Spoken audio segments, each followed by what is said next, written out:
Waheguru Ji Ka Khalsa, Waheguru Ji Ki Fateh. Welcome to the segment of Coach Gurbani's a-sabad-a-day. The recitation is Maj Mahalla Panjwa. So Sach Mandar Jit Sach Dhiaye, so Rida Sohela Jit Har Gun Gaiye, Sa Tarat Suhavi Jit Vase Har Jan, Sache Naam Vitho Kurbano Jiyo, Sach Vadai Keem न पाई, कुदरत कर्म न कहना जाई, ध्याय ध्याय जीवे जन तेरे, सच शब्द मन मानो जियो, सच सलाहन वड भागी पाइयै, गुर प्रसादी हर गुण गाइयै, रंग रते तेरे तुद भावै, सच नाम निशानो जियो, सच्चे अंत न जाने कोई, थान थनंतर सच्चा सोई, नानक सच धियाये सदही, अंतरजामी जानो जियो.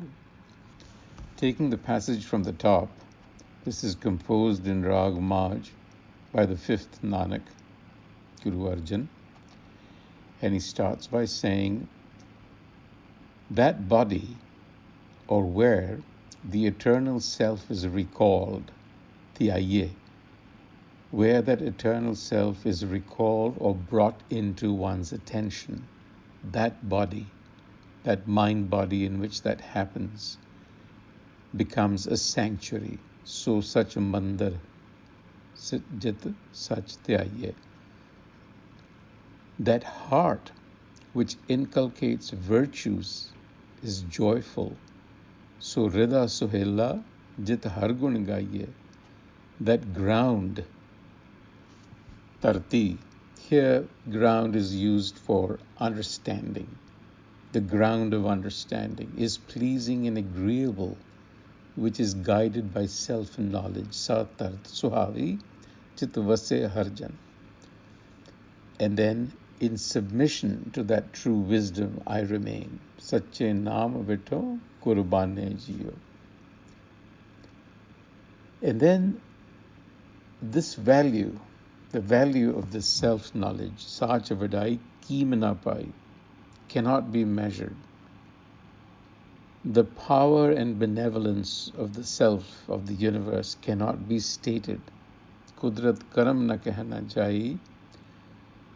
Your devotees, that is, those who are filled with devotion, are ever guided and seek support and guidance from the sabad, the message, the narrative.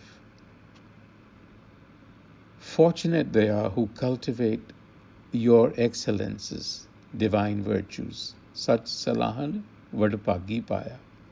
And that happens through the insight and benevolence of Gur wisdom. Gur prasadi har gun gaya. And imbued with these qualities, one lives in harmony. Rangarate tere tud pave. Self-knowledge is the constant guide. No one knows the expanse of the Eternal One. Sache anta na jane koi. Its presence is in all places and places in between. Than thanantar, sacha soy. And so says Nanak, know the self to be the all-knowing presence within. Sadhi antarjami jano jiyo.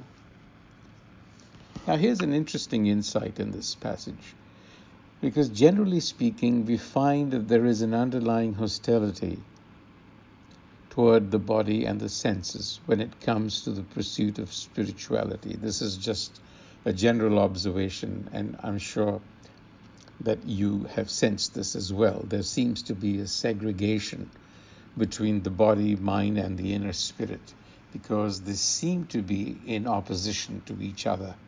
And the flesh is seen as weak and therefore an impediment. And much of our lives are spent repressing one side or the other. And that causes in a lot of people an internal dissonance, a discord. But here, in this passage, Guru Arjan is actually teaching us how to rediscover and re-look and review the body-mind as being inseparable from the spirit within. Because he's saying that the body, mind and heart is a mandar, is a sacred space. It's filled with blissful joy, provided we cleanse the doors of our perception. And this passage teaches us how to rediscover the body-mind as the site for revelation. It is indeed the site where the self reveals itself. And you notice that Guru Arjan speaks in awe of the vast expanse. This is physical reality. He's talking about it as being unfathomable and powerful. There is a suggestion here that we must first learn to properly use our senses to connect with our surroundings. The sense of color, taste, smell, sound, and touch. These are all inbuilt, and they have a capacity for delight and joy.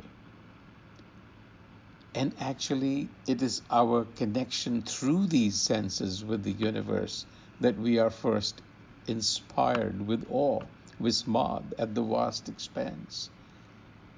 And the nurturing of nature is what instills in us gratitude, shukranna, santokh. These are two foundational qualities for any spiritual formation, especially in Sikhi. So it is through the mind, body, and the senses that we first come to appreciate and harmonize with the truth, which is eternally present. What we need is Guru wisdom. So the big takeaway from this is, Gurbani tells us, Jo Brahmande Soi Pinde, as above, so below. That suggestion is that the human, this mind-body complex, is like a holograph. It's an elaborate, reverberatory nexus of mind, body, and understanding. And because it's holographic in nature, the impulse of the entire universe runs through this nexus, this structure. Think of the body as being a tuning fork, the mind and body as a tuning fork, and it can resonate or reverberate with any kind of sound, so to speak. So you can reverberate to a cacophony or to a harmony. Here, a cacophony, you can reverberate to Maya or to Hukam, which is a harmony. So the choice is ours to make. Which tune do we want to dance to, Hukam or Haume? On that note, until the next time, Waheguru Ji Ka Khalsa, Waheguru Ji Ki Fateh.